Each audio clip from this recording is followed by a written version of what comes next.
Good morning, everyone, or it could be afternoon when you're watching this. It's a great pleasure for our next iteration of our leadership profile. And I always get excited when there is a phenomenal, fiery female in leadership. And joining me this morning is Melita Ntsane. She has a really interesting career, and I don't want to let the cat out the bag because I've got really great stories of how she's got to where she is. And she's definitely someone you want to sit and have a glass of wine with and talk about procurement and other stuff. So we don't have the wine, Melita, because it is a little early in the morning, but I do have you. Early. So thank you for joining us. And as everyone knows, Melita's also answered some of the written questions below. I really enjoyed learning who inspires her, so I found that interesting, but I'm not going to tell you who that is because you need to read below. What we're going to chat about today is her story. And Melita, welcome. Thank you very much, Debbie. I feel honored to be profiled and in this interview and to be speaking to everybody. Speaking procurement and supply chain, but always to you. It's lovely, and thank you. It's a pleasure. So, Melita, to kick off, tell us about your journey. What brings you to this point? You're now presently at CBR Accelerate. You've just come out of the Indaba. I felt like everyone knew who you were, and there was many touch points. So just tell us kind of what brings you to this point. So just where it started was actually a little funny story, because I was in high school and we were picking Sasol had given out bursary forms and we had to tick things that we wanted to study for, and I saw this thing called supply chain and logistics, and I knew I didn't want to do engineering, accounting, or whatever, so I just kind of ticked it, and I was blessed enough to get a bursary from Sasol. And then obviously I studied at UJ, and I just absolutely fell in love with supply chain, procurement, and logistics. And, having done that, I did the graduate program and then went further to work for other companies. And ultimately here I am at CBR Accelerate doing, as the head of procurement. So strategic procurement has always just attracted me from day one, over and above the holistic view of supply chain. Fantastic. And I think what's most interesting about your career is that you've been in very different industries. So, one of which I was quite surprised to go, oh, you're with Sun International, so we know them quite well. And so I think you really had a lot of experience behind yourself. So it's also great to see that you chose it as a career. I think, we do hear, and there are lots in senior positions that didn't choose to be in procurement. So it's just nice to see that hopefully we're kind of reaching that change and that shift in the careers. Tell me, sitting where you are now and having the experience under your belt, I want to ask the question, what would you advise your younger professional self? Because not your younger self, you look great and young. Yeah. Well, I hope so, and thank you. Advice for my younger professional self. So I started working in my 20s, and it was phenomenal. Fun, was what they call work-life balance. Did a lot of work, did a lot of life balance. But if I had to go back, I would say build up your knowledge at a very young age, depth. So when you're young, you're kind of like navigating a lot of things. But I would say to myself, I fell in love with procurement. If I could go back, I'd build a whole lot more depth, right? And open yourself up to opportunities. Sometimes because I decided on certain things, I was like supply chain, logistics, procurement. But now looking back, there were so many other things that came to my, I came across, like marketing. I could have taken a chance in that. So I definitely say that. And calm down, girl. Nobody's got it figured out. Like one of my mentors once said, nobody has it figured out from day one. Explore, learn, listen to your instincts, because that's your voice telling you where you should be going. But yeah, just get more depth and knowledge. It's going to take you far if you do so from the get-go. I feel like there was a undercurrent advice there as well. Get a mentor. Find someone. Get a mentor. Yeah. Definitely. that sounds like actually, something for you. No. So it worked out really well for me, because where I first started working, I had multiple mentors, and it really guided me and helped me take a leap and not just a step forward in my career in the starting. So definitely recommend it to my younger self. Stay, do more of it, but also to everybody else. Mentors are important. Fantastic. So now, fast forwarding to where you sit now, and as a head in procurement in your organization and previous positions, working for an international organization, having come through, I think, in facilities management, also probably one of the most difficult times. And I know no one was not impacted, but definitely your industry, I'm sure, was. But what do you think CPOs and leaders need to consider currently, the strategic drivers? What's your opinion? So for me, and it's interestingly enough, a segue from the topic we had at the Procurement in Daba, VUCA world, right?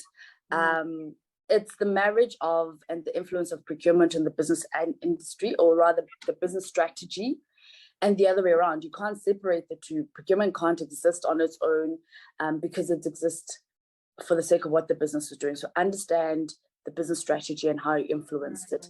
It's also then, let's operate beyond savings. Savings are synonymous with procurement, but let's start unpacking what is a saving, how do we influence the gross margin, bottom line, and not just on a saved a rand or for negotiation. And that's where the thinking needs to be. Once we align ourselves with strategy, offering procurement in a different way instead of just RFQs and pricing. Procurement as a service, to your client, outsourcing procurement as a function, as a value proposition. And then it's also the balance between agility and compliance. Yes, we live in a fast changing world, but we cannot compromise on compliance. So CPAs need to find that balance of saying we need to be agile, shift and think fast, but we can't compromise on the compliance.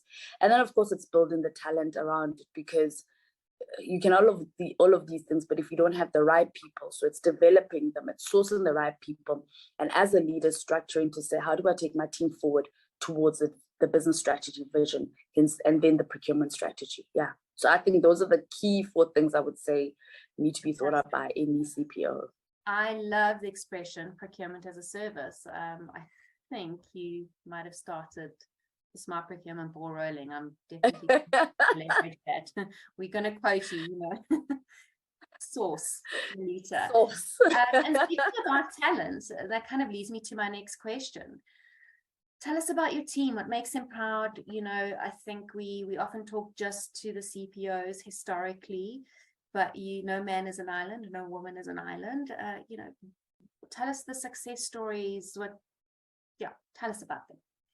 Okay, so I think one of the things is you kind of mentioned facilities management industry is kind of tricky at the moment, but it's also quite an exciting one, right?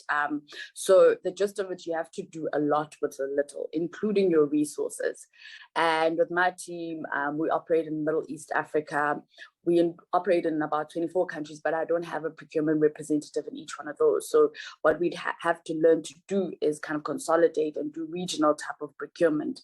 My team has just been amazing in the way that, one person can have Middle East, North Africa, but they understand, Bahrain is different to Oman, to UAE, but the way they're able to understand and delve to make sure that we render a good service to our clients has absolutely been amazing. I've got a youngish team, also quite diverse, somebody in Egypt, in Dubai.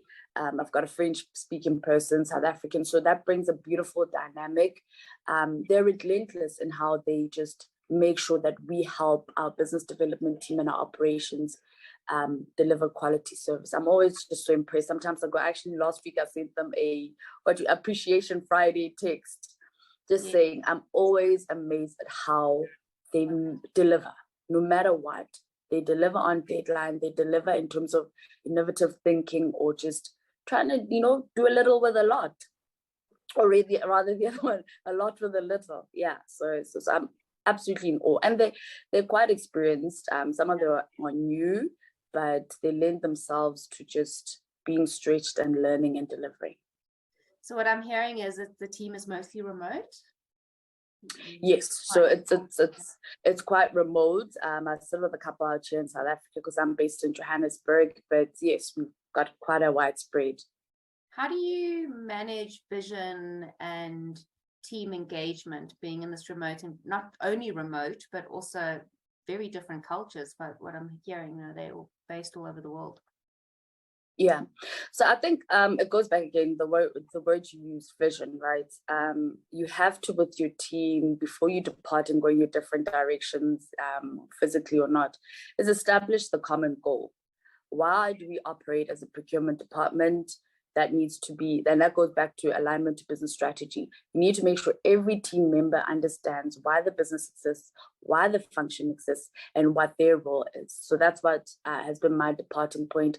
And secondly, it's also just the continuous communication. It's amazing how COVID absolutely made us work with what we've got. We've always had our Zooms and our Teams and laptops, but we always felt the need to be physical and present or travel. Right now, a meeting can happen in 5 minutes. Yeah. With all of us spread across the regions, and it's always just regular meetings, regular enforcement of purpose for business, function, and self, and then just calibrating as we go that common purpose. And also understanding from the team members their inputs. One thing that I always say, yes, I may be the head of the department, but I don't know it all. And that's why you need to go to your team members and say, you're strong in this, you're strong in that. When it all comes together, we just build a powerhouse. You talk about the team meetings. We have a saying, pop into my office, and we pop into a Zoom or a yeah. So much easier.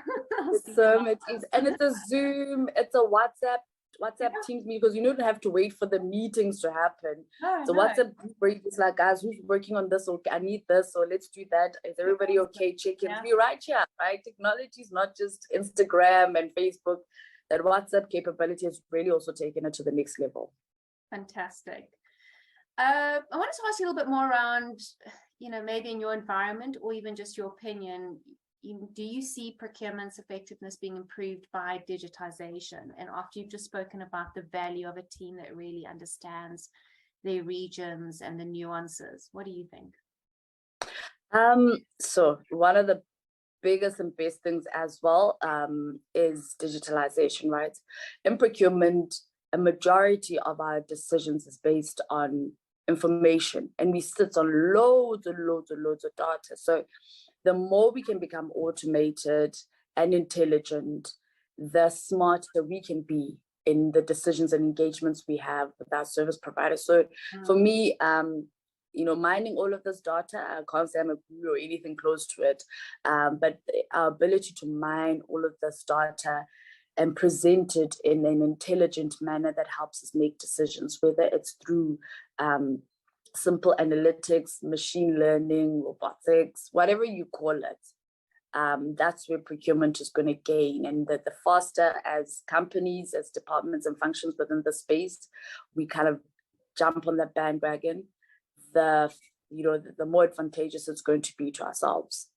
Absolutely. It makes me think of the presentation by Melita Ntsane recently at the Endava, where it was saying, a bank had said, I want to AI my entire bank. So, well, what does that mean? Actually, what you want is you need technology to create efficiencies of what your people don't have to do, and that frees your people up to do what they're good at, They're good at, absolutely.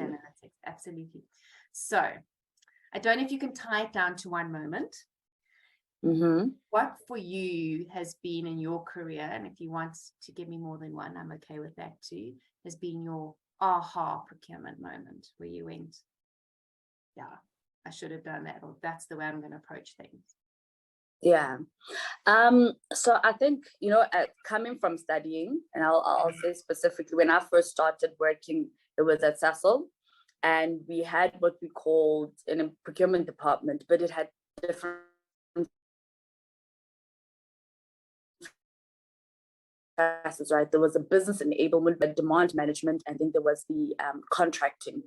But for me, when you have a narrow or myopic view of procurement, you just want to talk about the contracts and the savings. And we always had to present to our then VP, who would go and present obviously to the rest of business what we're doing. And the language he spoke was very business, guys, the strategy, the profit improvement. He just like, what does that have to do with anything? They said, oh, procurement is business, and business It's procurement, so you cannot separate the two, because you just want to present yourself from this procurement world. And I've negotiated with my supplier, or my supplier's fine. I don't know about your client, Mr. Business Development or marketing, but my supplier is fine, right? But you know, it's a chain, it's a value chain, it's a relationship. You need to understand from beginning to end the business strategy and then filter it down. So that was my aha moment. And once I started approaching things like that, you understood why the C-suite takes different decisions, or why they take a direction, or why you think a certain thing's going to work, and they're like, no, because they understand the bigger picture. Business, or rather procurement, is business. Excellent. Understand it, and you will lean in and sit at the table with a different angle and more confidence. And for me, my aha in this interview, procurement as a service. I love it. So thank you for that. Yeah, we want to go out there and start selling it. I'm going to, I promise you. In your functions, guys, and your I know it's copyrighted. I'll put the copyright to Melita. I think that's fantastic. Thank you for taking the time.